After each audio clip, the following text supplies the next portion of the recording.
Good morning, Salado Youth and Salado Youth families. Thank you for joining us in worship today. We are so glad that you are here.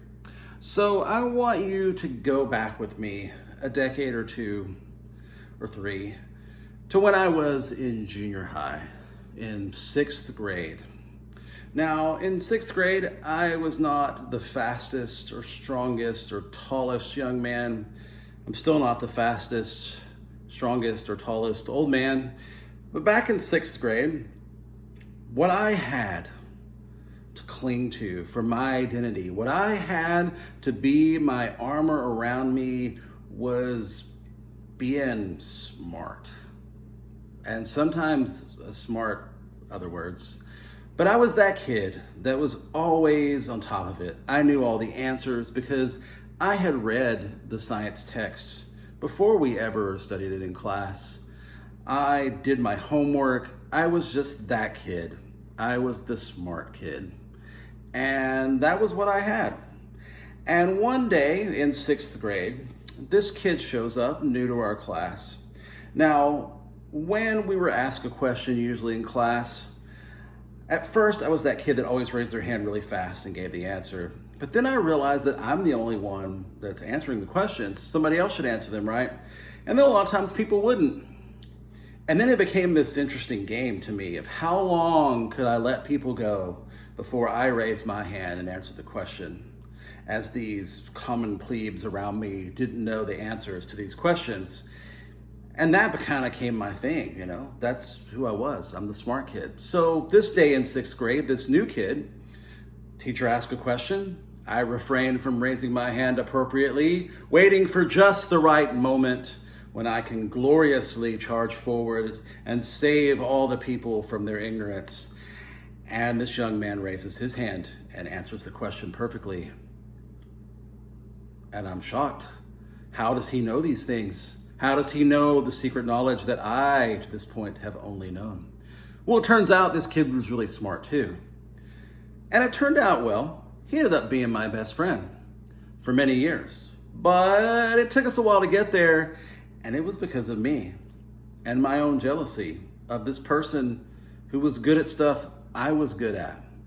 Now, in today's passage in Mark 9:38 through 50, there's a lot going on.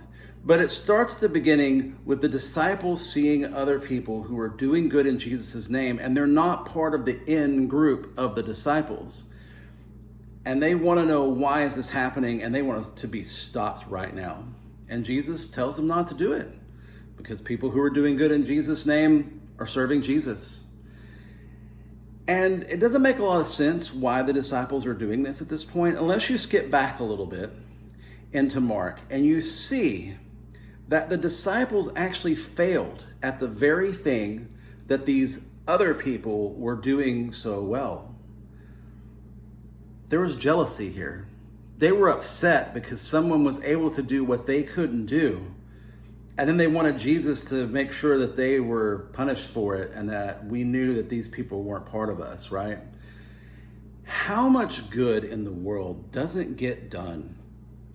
Because when we see someone else doing good, and maybe they're not in our clique at school, maybe they're in a different church, maybe they're in a different religion or no religion whatsoever, and they're doing good things, but we don't want to be a part of it because, well, they're not one of us. That probably happens a lot more than we think it does.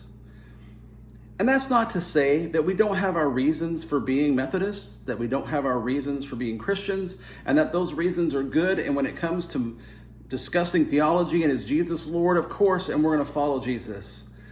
But sometimes we've got to let go of some of that, like holding on to that we are the only ones that are doing good because we're the group that knows everything, no matter how we set those boundaries. And maybe like me, back in sixth grade, we're bothered when other people do as well as we do. And that hurts us because it puts us makes us feel insecure, makes us feel like our identity is tied up in what we're doing. But one of my favorite books in the world is a book by C.S. Lewis, who also wrote Chronicles of Narnia. If you've ever seen those movies, I know you haven't read the books. I'm just kidding. I know some of y'all read. I'm just messing with you. But this book is called The Screwtape Letters. And I know that sounds weird, but Screwtape is a demon. And now it sounds even weirder to you, right? But it's actually a great book about imagining how would two demons tempt humanity, and one demon is teaching the other demon how to do it. That's kind of the setup. It's kind of this fanciful thing. And there's this passage where the demons are talking about humility, and what the enemy, which of course is God in this book, wants is for human beings to be able to see the good in what each other does. And I want to read this quote real quick. The enemy wants, in the end, for man to be so free of any bias in his own favor that he can rejoice in his own talents as frankly and gratefully as his neighbor's talents, or in a sunrise, an elephant, or a waterfall. He wants each man in the long run to be able to recognize all creatures, even himself, as glorious and excellent things. And I have found this to be one of the most challenging things for me as a human being, is learning to not just see the good that I'm doing or think about the good that I'm doing and then get jealous when maybe someone else is doing something, but to see where is God working and where can I join in.